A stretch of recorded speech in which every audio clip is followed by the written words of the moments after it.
Michael Carpenter is a prolific songwriter and producer who has released music across several different projects and won golden guitars for it too. He has just been awarded the CMAA Achiever Award as Producer of the Year, thoroughly well deserved. And for the first time in a long while, he has a solo album called The Start of Being, which we will be talking about. Hello, Michael. Hi, Sophie. How you going today? And I, hello to everybody out there who's paying attention to me at whatever time of the night that it might be. I'm going very well and pleased to see you. And congratulations on your award because it's always lovely to be recognized, even though I know you wouldn't be doing your work for the sake of awards, but recognition is lovely. Yeah, it's been surprising for me reflecting on it, how much it's meant to me. And it was funny when I knew that I was on the short list. My immediate reaction was to go, "Oh, I haven't had a very busy year this last 12 months. I don't know whether I deserve to be on there." And then I went and did a tally up, and I've done 39 studio projects, and 26 of them were country records. So I think it's been a good year, and I think most importantly, from my point of view, I feel like I'm at the top of my game at the moment in terms of, you know, the quality of what I'm putting out there, the amount of work that I am doing, and the amount of it that is just me in here just putting things together. Um, and still with seeing scope of things that I want to improve and things I can refine and be inspired by. So it's a pretty happy time from that point of view. And I'm still always surprised that there are still people who want to come in and make records with me. There's so much competition in terms of record producers out there, great people who are doing great things. So I'm always honored that people come in here and spend their money and put their faith in me. When you said that you hadn't had that busy a year, I guess it is all relative, because you strike me as working probably 7 days and nights a week. So maybe it just meant that you had a day off here or there. That's why you thought you weren't as busy. No, I think what it is because I'm doing such a variety of things, I didn't in my head I didn't think that the studio was as busy. But I did do my financials last week, and the studios is was as busy as it ever was. I've just piled more and more things on top of it. So I've been busy, but I didn't think the studio was comparatively as busy, but it turns out I was wrong. And from what I saw on your social media, you actually moved your studio as well, which is no small undertaking. Yes. So for anybody that doesn't know, me and my beautiful friend Matt Fell, we were in Love Hurt Studios for almost 20 years. And then a few years ago, that got bulldozed, so I had to move it into my house, which I did with my kids, and that was very successful. And now I've moved it into a new house with my kids, my partner, and her kid, and the dog, and we're all here. And this is kind of where we are now. Still as messy as ever, but it's lovely. It's settled in really well, and I'm very happy that the quality of the work doesn't seem to have changed, and people seem to be very happy here. And we're coming into the summer, and we've got a swimming pool at the backyard. A bonus for anyone recording with you. Bonus. Bonus. Abby Ferris came in to do a vocal thing a couple of weeks ago, and she's got a record that's about to come out as well. But we're starting to plan for her next record and starting to get into demos. And she's already planned that she'll be spending days here during the summer doing demos where she'll record a vocal, then she'll be out by the pool while I do the rest of the work in here. She's got it all planned out. It's like it's like resort producing or resort producer environment. Maybe you can start billing it as that. Resort Yeah, lifestyle. yeah. Just chuck an extra $50 an hour on for people to use my pool. Yes. And cocktails extra. Yeah, that's right. That's right. Maybe it's BYO cocktails or something like that. No, it's lovely. The move was a lot. Anybody who's ever moved house will know that moving is difficult. So moving a house, a studio, and my partner's house into one place was a lot. It was debilitating for all of us, but now that we're in, it feels beautiful. It really feels like home, and everybody's comfortable here. And yeah, we're very happy. I imagine there are particular requirements for you looking for a place to live because of the studio. Obviously, you don't want to have to necessarily completely fit something out. So soundproofing has to be taken into account, all of that. Did it take you a while to find somewhere? We got pretty lucky with this one, and the fact that we only made the decision to move, and then we went and started looking at places, and this was one of the first ones we came up against. And it wasn't really in the exact area that we thought we were going to go to. And at the first inspection, there was a lot of other people who were looking at it. So we thought we put an application in, assuming we wouldn't get it. And they called us at like 9:05 on the Monday morning to say we got it. So it kind of took us by surprise. The main thing from my point of view, especially having been in a purpose-built Mm. facility for such a long time, and then just moving into a house, is it took the pressure off me in terms of needing to find a purpose-built place. Like this space that we're in now is the most open. Like literally, I'm looking up across my screen and there's my lounge room just there.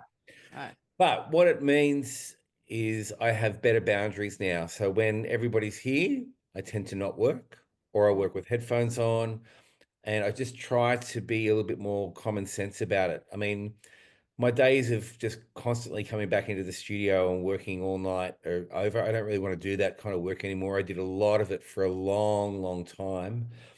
And so now I'm just achieving a better balance because of the nature of it. And the room sounds really beautiful without me doing anything. Right. And there's neighborhood noise and stuff like that. But I've gotten really good at working around most of those things. And more importantly than anything, having recorded in a variety of places now for over 30 years, the most important thing is making sure my clients feel comfortable here and me too. And Yeah. so I've had a bunch of sessions who've been in here and people like being here. They open the back door and there's light and space Yeah. and it's a nice place to be. It's very non-studio like, Mhm. but I've still got a Dolby Atmos mixing room in here. So you see the speakers behind me and stuff like that. So I've still got all the things that I need to do the things I need to do. And like I said, I feel really good about the work that I've done since I've been in here now. It's translating really well, and I'm very happy with it. And I would imagine that your own album, The Start of Being, solo album, was some of the work that you have done there, or maybe you did it in the previous space. I don't know. It does always amaze me that you fit in so much of your own musical output amongst working on others. And you said you have piled on more stuff onto the studio time as well. But for carving out your own work, because obviously when you've got the Banks brothers or the April family, you are coordinating with other people. Is there or was there a bit of a tendency to think that your own solo recordings could come, like, sort of just had to be wedged in, or did you actually book in time for yourself? I mean, it's a really good question. I think that one of the things I've always said that makes me a better record producer is that I make my own records. I think that if I was the sort of guy that didn't have my own outlet, I think I would be feeling like I needed to force things onto other people's records. I think that by having my own outlets and regular and having them have variety, like the Banks Brothers is very much a traditional country sort of act. The April Family is much more alt, Mhm. and this is much more pop, I guess, or traditional pop country. I think that it exhausts that part of my brain so that when I can be working on other people's projects, I'm objectively working on their projects. I'm not trying to squeeze my projects in. So it's always been an important thing for me to have my own outlets. The fact that I just happen to finish them and release them is almost secondary. And I think that even with this record, I didn't really. At the start of the year, me and the Banks Brothers had a conversation. We thought we'd have a year where we'd be a bit quieter. Um, we've actually got a record that's like 75% done, but we still just wanted to let it. We just wanted a year off. We've done a lot over the last 5 years. You have. Your output has been prodigious. Yes.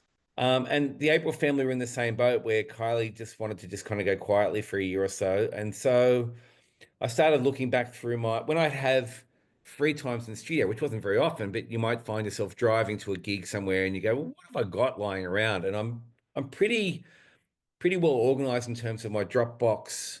So all my half-finished song ideas are in a particular place. So at any given moment I can go and playlist them and listen to them on a drive. And once I start doing that, I know I'm in trouble because I'm going to start going, oh, we just need to do this to this and finish this to this and start making lists. And once I go from demos or from work tapes to making lists, I know I'm making a record at that point because I'm investing energy into it. The interesting thing about this record, Bart, is it's the first album of mine I've made since what was talked about as my power pop farewell in 2016, an album called The Big Radio. Hmm. It was a really great record, but it was a conscious thing for me to say, this is my last power pop record. So I did the big jangly guitars and the big harmonies. I knew I was moving away from it, and it wasn't really speaking of me the way that I wanted it to when I was in that forum. It's a great record and it did really, really well for me. But I kind of parked the idea of solo things. So when it came time to do these recordings, there was certainly a sense of, right, I've made, you know, 300 records since the last time I'd done a record. What does it sound like? What am I Right. going to do? What do I actually sound like now? And that in combination with, the songs I'd written were really representative of a lot of change in my life. They're certainly representative of a chapter of my life that was a lot of change. Right. And so I was curious about what it was going to sound like, and it evolved very, very naturally without any sense of I need to make it more country or I need to make it more this or Mhm. make it more that. And it was one of those funny things. At the start of the year, or either towards the end of last year or at the start of this year, I made a Facebook post where I said, I've got like three paths to go down, and I don't know which way to go. And a lot of people have, and fortunately, I don't have a large amount of dickheads on my Facebook. People are generally very supportive and well behaved. But there was a couple of long-term fans who pointed out a couple of things. They said, "Oh, we miss when you do big harmonies." And we Mhm. miss when you do jangly things, and we love it when you do this. And people made not like said specific things that got me thinking about why I stopped doing big harmonies on my records. And there was a real attachment to that being a power pop thing. And why I stopped doing this because there was an attachment to this and that. So when I came into starting to record the stuff for this record, it was really just a case of removing as much of that as I possibly could from my brain and just letting the Mhm. song tell me what it needed. Right. And I found it really enjoyable. And it was in doing it that the process informed the process. And Right. it felt very natural and very, they were beautiful sessions, actually. I enjoyed them very much. They were kind of crammed in between other things, Mhm. but I'm very efficient. And I know that when I've got a morning, I can get through things and not feel like I'm being impinged in any way. It was just a case of, all right, I've got a few hours. What can I do? And I just got right in the headspace. You being efficient, Michael Carpenter, I cannot believe it. I refuse to believe it. I'm very, very efficient. I don't know whether anybody will ever believe that by the amount of work I get through, but I stand by that statement. And I know from the last time we spoke, you have a to-do list habit that means, well, it possibly enables the efficiency or at least assist it. Well, I've had a very, very busy day in here, and one of the things that I was just about to verbalize to my partner was, I can't wait to get to bed tonight to do my to-do list. Like I get excited once I've had a big day, I can cross things off my to-do list and then add new things because, of course, work breeds work. Yeah. But I find that very exciting because it means I'll wake up tomorrow and I'm focused and I love being productive. I love having space in this space. Today was a really good day because I just had space in this space where I could just jump between a whole bunch of different disciplines and different thoughts. And I got through so much stuff we always talk about it here in this house, the idea of just kicking the ball along. You don't need to finish a job a day, but you do need to maintain momentum. Yeah. And I'm very big on that attitude towards things. Yeah. I like that idea. Kicking the ball along. Sounds Yep, that's good. all I've got to do some days. Yeah. Now, on the subject of harmonies, because there are some lovely harmonies on this, and Thank I you. am a fan of the Canadian band Sloan, Oh, and I was particularly in What Makes You Think That I Want You. I was like, oh, there's Sloan S. They certainly don't sound like Sloan because Sloan is for men, harmonizing. But yeah. I was also pondering the fact that because I know that you've been in a Beatles tribute band, possibly still are. So I actually think harmonies are probably part of your DNA, and maybe that's what the fans who were talking about that were looking for. They're like, this is an intrinsic part of you. Well, not look, definitely. I mean, for anybody that out there in country music world who doesn't know what power pop is a genre. I mean, when you think about things like My Sharona by The Knack was a power pop song. It was kind of a big power pop song.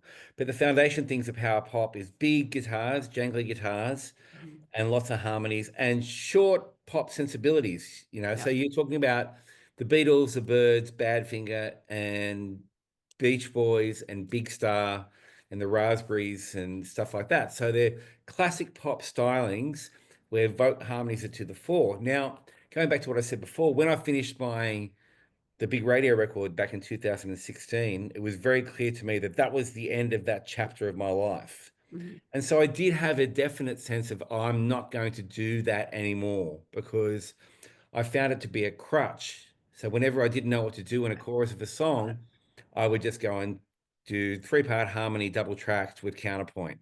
And it just came very, very easily to me. But it forced me to be creative and think of other things that I could do. So over the last 7 or 8 years, I've had to learn to do different things.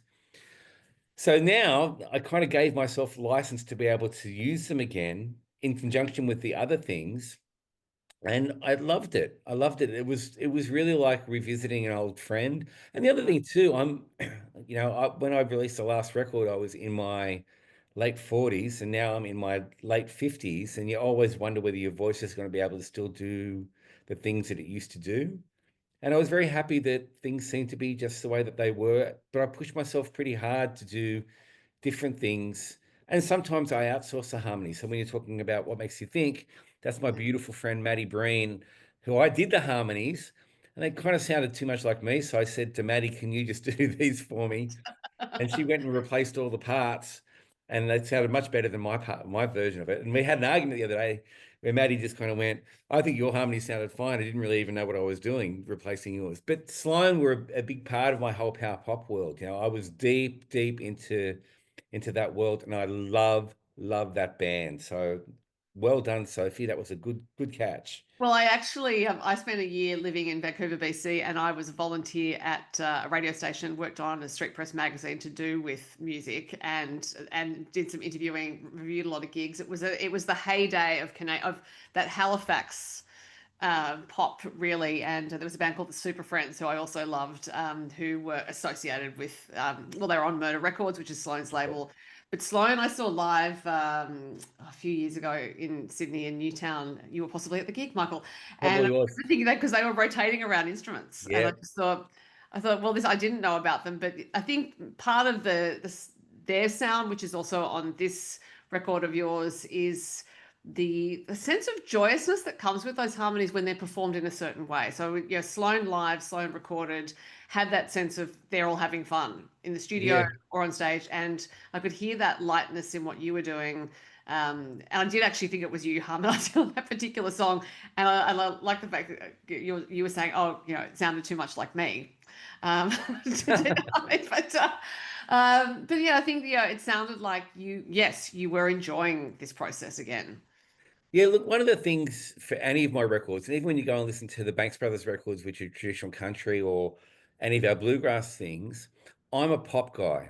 I mean, I've always been a pop guy. But when I grew up listening to pop music for me in the 70s was you'd listen to 2SM and it would have a Jackson Brown song, then a Stevie Wonder song, then a Kenny Rogers song, then a Bob Seger song, and then a Kiss song. There wasn't this demarcation of territory. It was all just Mm, good songs. So for yeah. me, it's always just been pop music. Like the fact that it's country music Mhm. is the color of it. But I'm always going to gravitate to the idea of pop form and pop structure. And it's when I'm in my default position, I'm going to write pop songs. Yeah. How I dress them up is dependent on how I feel in any particular day. And I do like the fact that without any kind of provocation or any need for me to steer it down anyway, I did sit there and go at one point, I'm not going to put pedal steel on this record, but I Mhm. like pedal steel. And I was like, oh, it sounds like it needs pedal steel. So I got Jai to play pedal steel on things. Or no, I'm not going to do fiddles on this record. But there was some songs that needed fiddles. So you just kind of, so that's what I mean. It felt like I had the best musical smorgasbord, but I was doing it from a position of purity, if that makes sense. That sounds a bit highfalutin, but I wasn't trying to shape it. I just wanted to make a record that I really liked, I guess. Yeah, you were doing what you felt the songs needed. Yeah, absolutely. And more to the point, what I like. I was just, it's the ultimate indulgence. One of the things we talked about at the symposium on the weekend is this constant idea of authenticity and what you would do if you didn't have to sell records, what sort of Mhm. records you would make if you just were doing it to entertain yourself. And at this point, I've made a lot of records, and the point of this record and all of the records I make really, but in particular this one was I was just entertaining myself, and I'm very entertained. But I'm glad that you heard the joy in it because it was a very happy record for me to make. Yeah, it's happy. It's also unabashedly open-hearted. Well, you are open-hearted in the lyrics of these songs, not just in the way you've sung them. And I'm wondering, given because some of it's really not. I don't want to use the word raw because I think that that can imply that it's rough. If you know what I mean? Yep. And these lyrics are not at all rough. But I'm wondering if you felt any hesitation about putting some of these songs out into the world because they are so revealing. Um, like I've kind of alluded to a couple of times now, it's been a period of big change for me, a broken marriage and then starting again and taking responsibility for the things that I did wrong or not the things I did wrong, but taking responsibility for my part in all of that, being responsible for my children's welfare through all of that, being responsible for my own welfare as I recovered from that and looked into a new life, and then taking on this new life and making it what I want it to be with my partner. There's a lot of ground emotionally that I needed to carry to travel there. Hmm. It would have felt disingenuous to me if I wasn't inclusive of all of that. So that included like the first song on the album is a song called The Start of Being Alone, which was actually released as a single 5 years ago. And a few people have said, "Well, why did you put that on there?" And I said, "Well, it's part of the story. It's like if you pick up the story from the end of the last record and then all the stuff that's happened since then, I needed to be inclusive. Anybody that knows me knows that I'm open. Part of the deal with me is if I'm going to be the person that you have in your life, I'm going to be open because that's the easiest way for me to trust you and you to trust me. And so that extends to being quite literal about things. Sometimes that's difficult. It's sometimes difficult for, I guess, for my kids when they're going to listen to this record. It's going to be difficult. Sometimes it's difficult for my partner with some aspects of it, and sometimes it's very, very difficult for me listening back to some of these songs, which means I must be doing it right. Feel, if I can feel challenged by my own music emotionally, I'm a very, very emotional guy. I invest myself emotionally in the things I do. So if I listen to this record and I feel joy, sadness, um, love, compassion, and care, then this record reflects who I am, and that's what it's supposed to be. Yeah, I think yeah, a lot of men are emotional, but most of them in this culture, at least, I don't think would say they are, and they try to find other outlets for it. So I think that in itself, just even stating that, and let alone putting it on an album, it comes with its risk, which is whether the audience is there to meet it. But I do believe that in doing what you've done in these songs, you give permission to other people to be open about what they're doing or what they're Yeah, doing. absolutely. And look, we all know that there are people who are going to listen to this and just going to go, "Come on, mate, calm down. Another love song, or I don't really need to know this." Or people will find it, maybe it reflects on them in a way that they don't want to know about or whatever, and that's fine. I can't make records on the premise of what anybody else's listening experience with it is going to be. I think that that's a very, very dangerous territory to get into where you're thinking too much about how other people are going to interpret your record. All I can do, and again, I'm at the point where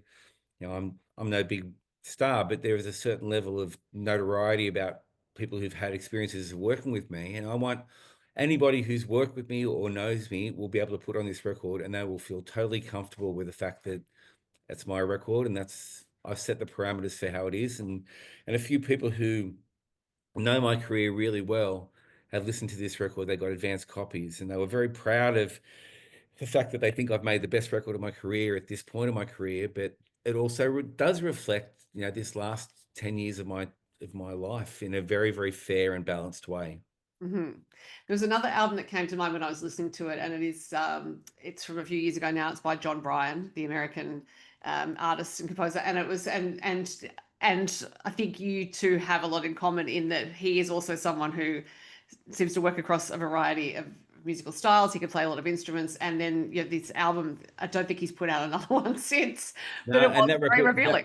That's an incredible record. I love that record. And again, John Bryan was a hero to the guitar pop community because he made these pop records that were incredibly interesting. And he was a big, big hero of mine for a long, long time. And his records always sounded amazing.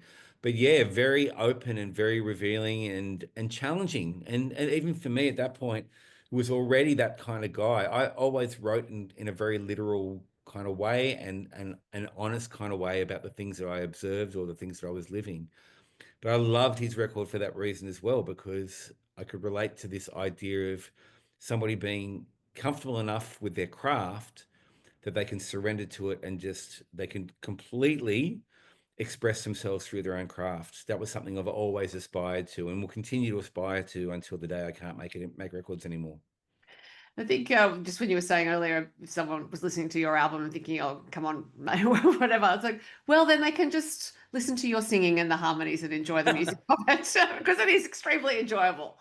Well, look, and some people aren't really lyric people either. I mean, look, to be honest with you, I'm not really a lyric person except for when they're mine, and then I'm really a lyric person.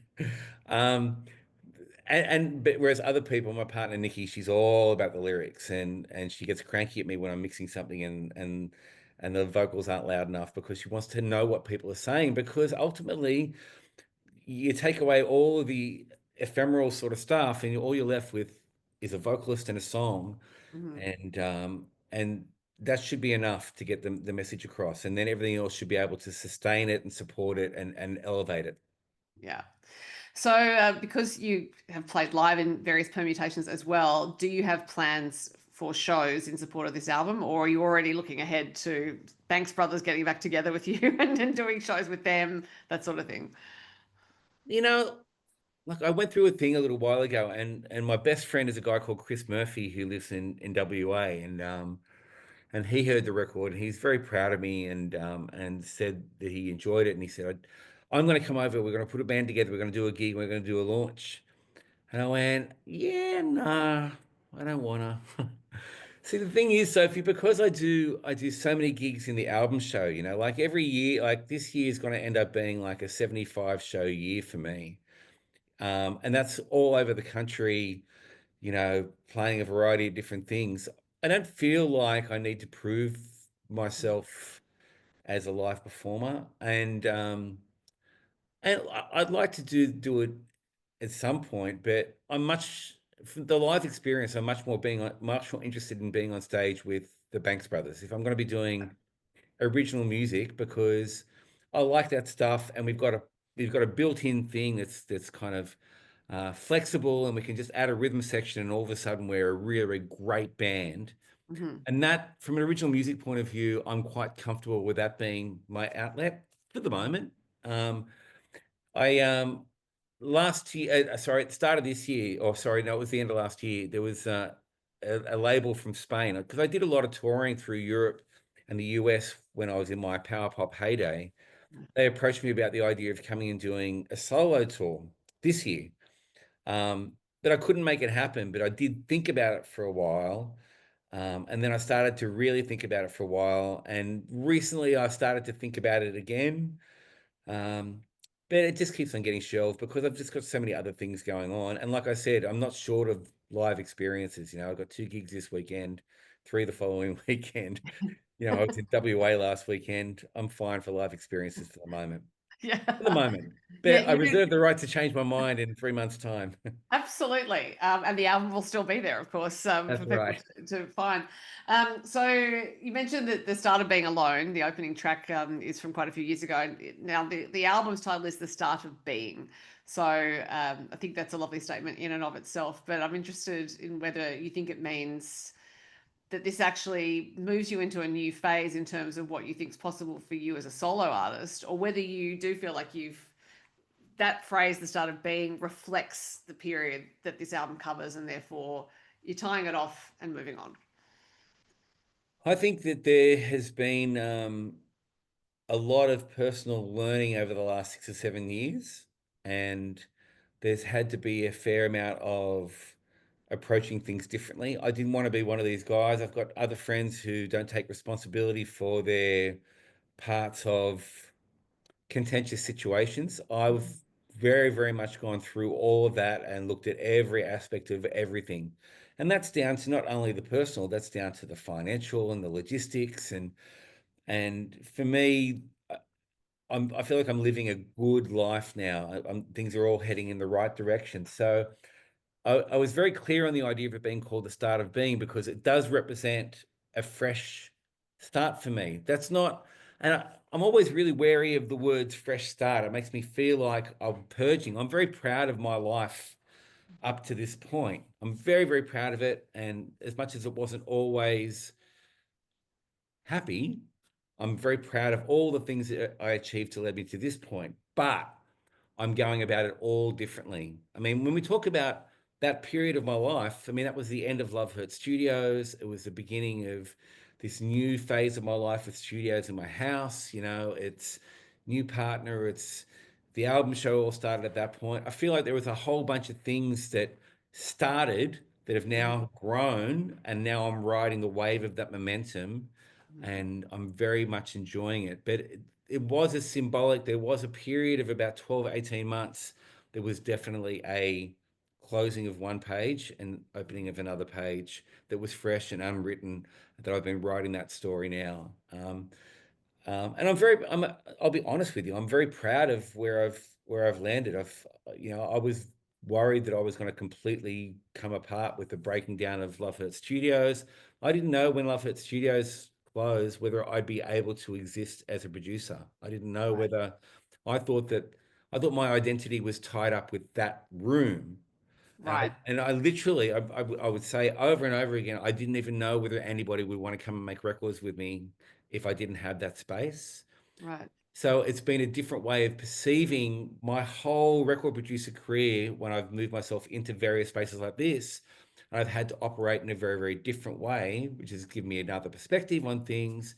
Mhm. So there's all that stuff. It's been a significant time where I feel that I'm writing now and I'm quite enjoying being this person, this Yeah. being.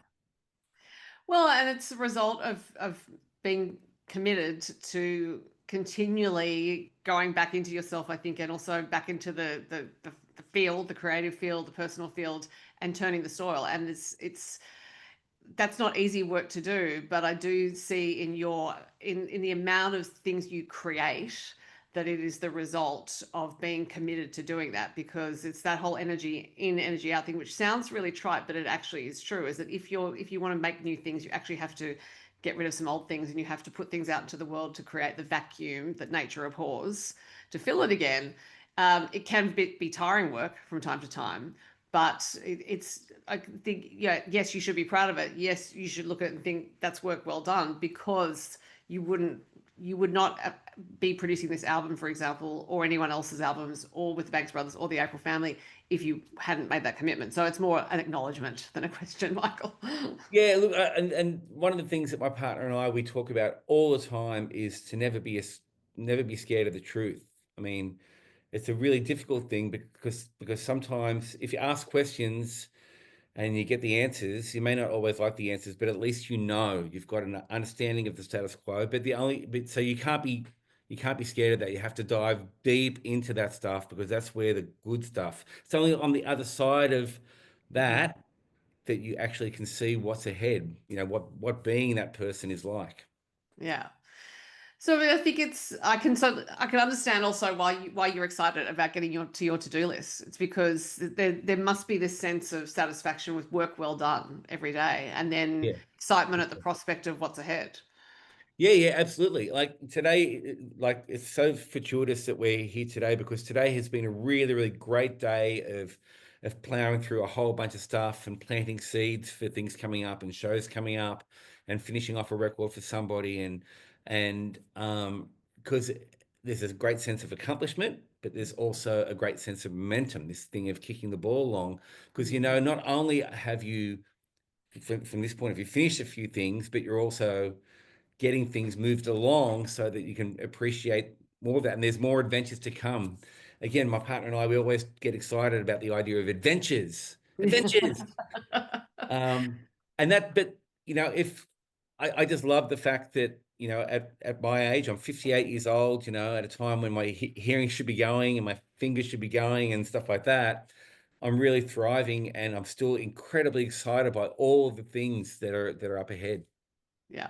Well, I think that is a beautiful note to finish on. And this is a lovely album, the start of being your first solo album since 2016. Well worth the wait, with its glorious harmonies and everything else. So, Michael, lovely to talk to you. Thank you for your time. Thanks, Sophie. It's always great talking to you as well. Enjoy the record, everybody.